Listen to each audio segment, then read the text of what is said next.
This guy could be a perfect CTO, Chief Technology Officer. If he works for another startup, he'll make a perfect team. But then he tried to become a CEO by himself. And after 2 years, he wasted 2 years of his time, his mom's saving, as well as the government's money.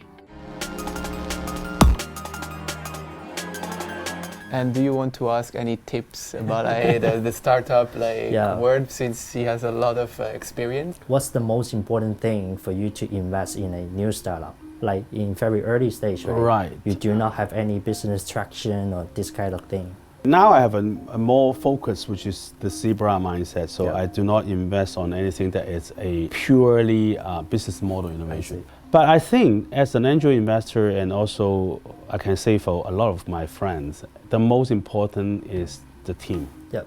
I have seen maybe over 1,000 startup teams in my life. One thing is sometimes you have people who are very good at technology, but they do not know how to do business. Sometimes you have people who's top sales guy, but then he can't deliver. And then you need a person in the team that does finance and operation. Sometimes it can be one person, sometimes you need two, to make sure that finally you have a delivery of the product. Because from where you make something working in a lab, like a working prototype, to where you can actually mass production, that's a huge gap. Sure. Okay, in terms of selecting of material, safety concerns, pricing, design. Business model really is not that important. Because usually by the time we invest and you start doing it, the market change.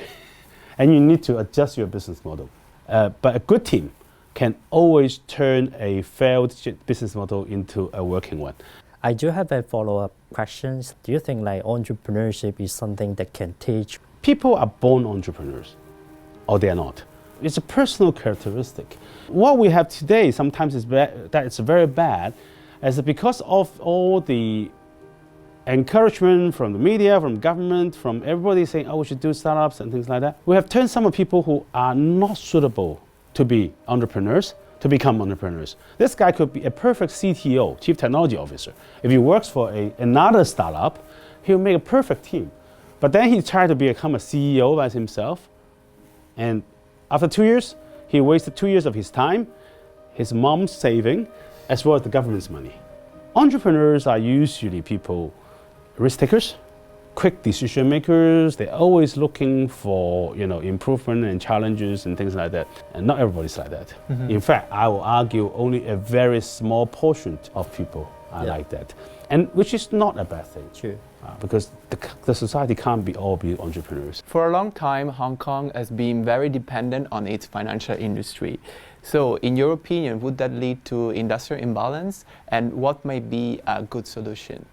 It's not leading to industrial imbalance. It has already led to, we are under a huge industrial imbalance right now in Hong Kong. It's not imbalance, it's just too narrow. But on the other hand, finance is actually highly related to technology and innovation. We always said finance is actually the blood for innovation, because innovation always is linked to risk. So you need finance, you need capital market to match that kind of risk. That's why I think for Hong Kong, it's not bad that we are financial. Not only because the risk part, but also any startup that is a life cycle. Each stage of the life cycle, you will need the finance market, from seed to angel to Series A, Series B, Series C, IPO. At different stage, there will be different kind of investors. What is good in Hong Kong is we almost have the whole range, except the size is a bit different. But what we need to do, though, is that in Hong Kong, we cannot do finance for finance sake. Finance has to be linked with real industries. It can be with the traditional industries like trading and manufacturing, but also in Hong Kong's and Shenzhen's case, with ventures, with high-risk ventures. And I think that actually will create a very good ecosystem. I feel like in Hong Kong, we are quite strong on the the stock market, right? But for early stage investment, we do have a big room for improvement. So what do you think about because recently there was this IPO about this ANT finance, but then it got suspended. So what's your opinion about that? Well, I think it's a legitimate concern. If you look at the way Ant Finance is structured, it's very high gearing. It's not totally being regulated and like the other financial institutions like banks. I read the announcement of the Shanghai Stock Exchange. It actually says that because of the new findings and the new discussion between the regulatory body and Ant, the controlling people of Ant, some of this disclosure is no longer valid, and they need to rework on that. They didn't say you cannot be IPO, but just the way they describe their business maybe needs to be changed. Okay. This applies to things like Uber and some other things, and Airbnb as well. There's a reason why we have regulatory. There's a reason why we have licenses for taxi drivers. There's a reason why we have licenses for banks and insurance, because these things affect people's livelihood severely. So in this case, the government are the only person that can help to basically counter the kind of inequality between the platform and the small consumer. And that's therefore regulations and regulatory bodies need to be in place. What suggestions do you have for Hong Kong to enhance the innovation and technology development? And there is any message you would like to convey to the Hong Kong young people that are passionate about this industry? First of all, I think you just mentioned the right word, passion. Okay, I think for anybody who wants to go into the innovation and to be, whether it's a startup or whether you join a startup, you have to have the passion. Okay, openness, I think, is more important not to the young guys, but to the government and also to the general public. We need to be error tolerant. Okay, in the past, for whatever reason, we used to be like that, but for a reason, maybe Hong Kong has become so mature, they were not that error tolerant. We want everybody to be correct. If you punish them every time by capital punishment, no one will try to innovate. Okay, but here we always said, if a government tries something new and they fail, the first thing is apology, the second thing is step down. Okay, then no government officer will risk their job to try new things. I think what we need to do is really open to innovation, to be open to failures. Okay, in our industry, we, especially in the tech investment, we always say fail fast, fail forward.